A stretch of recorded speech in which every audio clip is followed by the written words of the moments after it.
Here we go, Lord Jamar. Lad, Welcome back. what up? I like the sweatshirt. Oh, thank you. That's that brand Nubian gear, you know what I mean? Yeah. Available at www.hoodie.com. Go get yours today, you heard? Right. I seen you advertising it on your Instagram. Yeah, you know. We just trying to, you know what I was noticing? There's a lot of I'm seeing young hip hop people wearing classic rock and roll t-shirts and shit like that. You understand what I'm saying? Helping to make those type of groups just live on forever and be legendary. We gotta have some shit for our fucking legends and people too. You know what I mean? I wanna see more young motherfuckers wearing Public Enemy gear, brand Nubian. You know what I mean? Whoever got Tribe Called Quest, all of that type of shit. That's how we keep our fucking our ancestors alive. Right. Now that logo with the two fingers, that came at the second album, I guess? That came on the Foundation album. Which was the... That was, the third. Okay. Technically the third with all of Brand Nubian, but the fourth Brand Nubian album. Oh, I see what you're saying. When we went to Arista. Right. And what does it signify? That's the real peace sign. See, united we stand, divided we fall. See, this is actually like the Roman sign for war. Okay? This is not the fucking peace sign. This is the ancient Kemetic sign for peace. Okay? But in the 5% Nation, we always been using the two fingers together as the peace sign. Dope. I love it. So let's get into it. Let's go. Hollywood. The Hollywood sex scandals that keep getting bigger and bigger and bigger. It's the proverbial Pandora's box. Oh, yeah. You know, last time we talked, it was like Harvey Weinstein. Right. Oh, and I love what's revealed since then because it reinforces some of the shit I said last time. Well, since then, it spread to Kevin Spacey. And he's the one that I'm happy that it spread to because that's what I'm talking about. It's not just men on women the way they're trying to portray that. This is about power. You know what I mean? It's just power on the powerless. It's not men against women. You got to understand, and if it is men against women, it's not all men against women. You understand what I'm saying? This is mainly a disease of most white men. If you look at Hollywood, who are the men in power in Hollywood? Mostly white men. Mostly white men. Middle-aged to older white men. How many black Hollywood executives are there really? And the ones that there are, probably half of them are homosexual. Let's keep it real. Well, just recently, I don't know if you caught this or not, Benny Medina, who was the creator of The Fresh Prince of Bel-Air. Yes. And also Jennifer Lopez's manager and, a bunch of, managed a bunch of really, really he was big Puffy's people. manager at one point. He was Puffy's manager? Before Makes J. sense. I think that's how he got J-Lo, actually. Oh, okay. He was accused of attempted rape of a man. I didn't know he was gay. Oh, I didn't knew that. Everybody knew that. Okay. Yeah. I mean, I'm not in those types of circles. I think he was an outwardly gay man, so that's not no. Okay. You're not blowing up his spot by saying that. He's outwardly gay man. Well, I didn't know that Kevin Spacey was gay. Well, I didn't know. A lot of people saying that because he wasn't really out, but look at how he talk and move. You can kind of, you know what I mean? You could kind of see it. Yeah, I mean, I wasn't shocked. I know he's a great actor. Very Regardless so. what his sexual orientation is, he's a great fucking actor.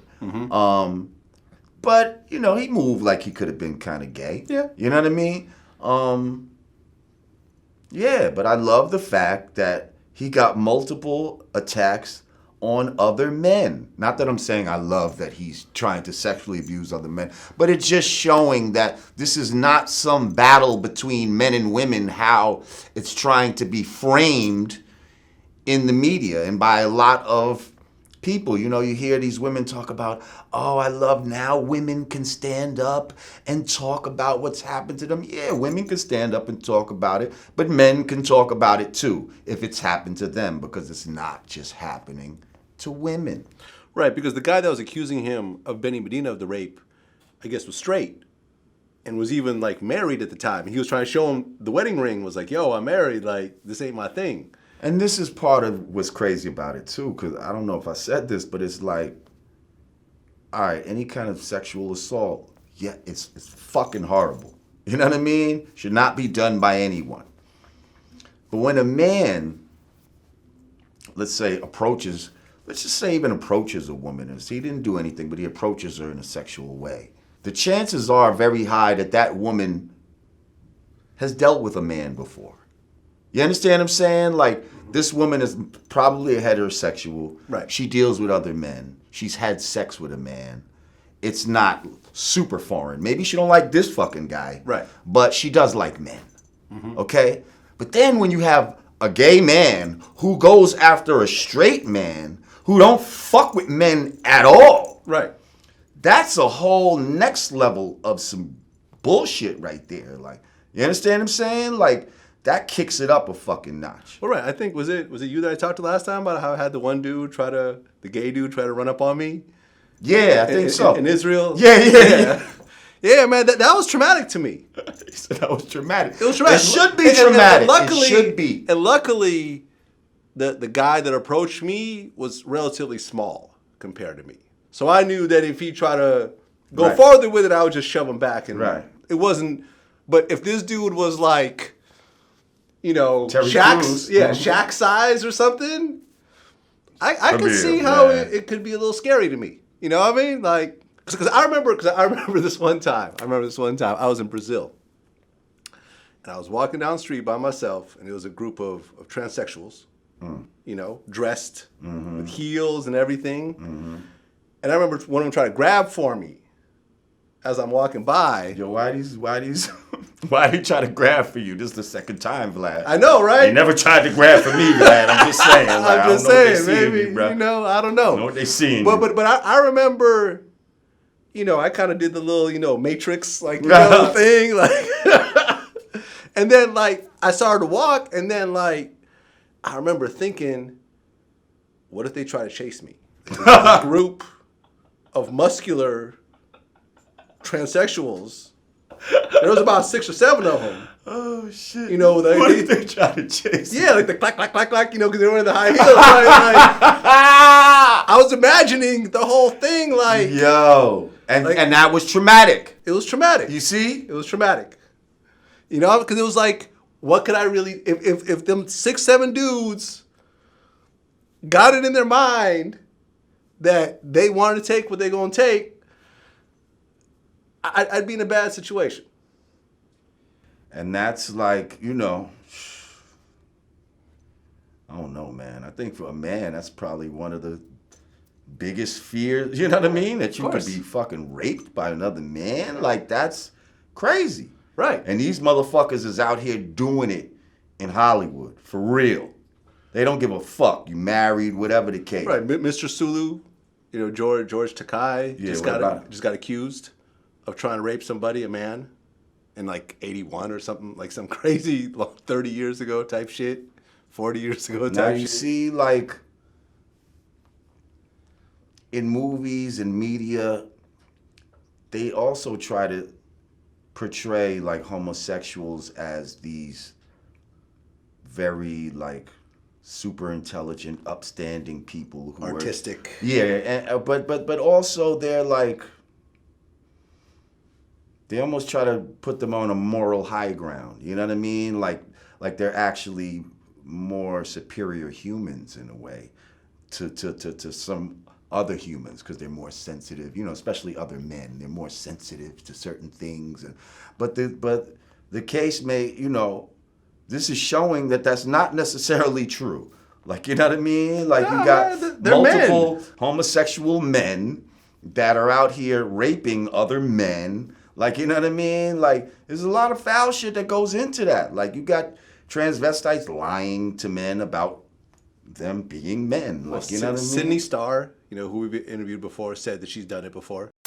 Do you always tell them about your history, or does it come up after the fact, after you guys have been intimate? I always say when I meet guys, that is not usually the first thing I like to bring up, because if I'm like digging this dude, like, I think that is the last thing he would probably want to hear, because that would just kind of fuck up everything.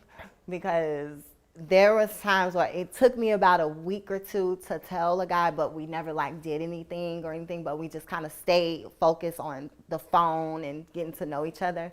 But usually when I tell them, it's usually within the first week of meeting them, because I don't like to let it go too long. Because usually when you let it go too long, they usually like you more and more. And then when you get it out the way, it kind of like lets them make the decision. Right. Then I just saw a video of the nigga Desiigner dancing. Yeah, right. He's like, hey, man, I ain't even know who the fuck she was. You see? That's why you got to do the knowledge. You can't be always so hyped to just turn up and jump into some shit. You got to do the knowledge before you do the wisdom, before you make your moves. Yeah, man. Or else you're going to be on tape dancing with a transvestite. Now, I don't know if you rubbed up on that thing. You know what I mean? Well, I don't think she has a dick. What I'm saying is, was he dancing with the motherfucking, with the nigga behind, you know what I mean? Rubbing up on the ass, like, you see what I'm saying? How you dance with a broad. Probably. Was you doing that? Probably.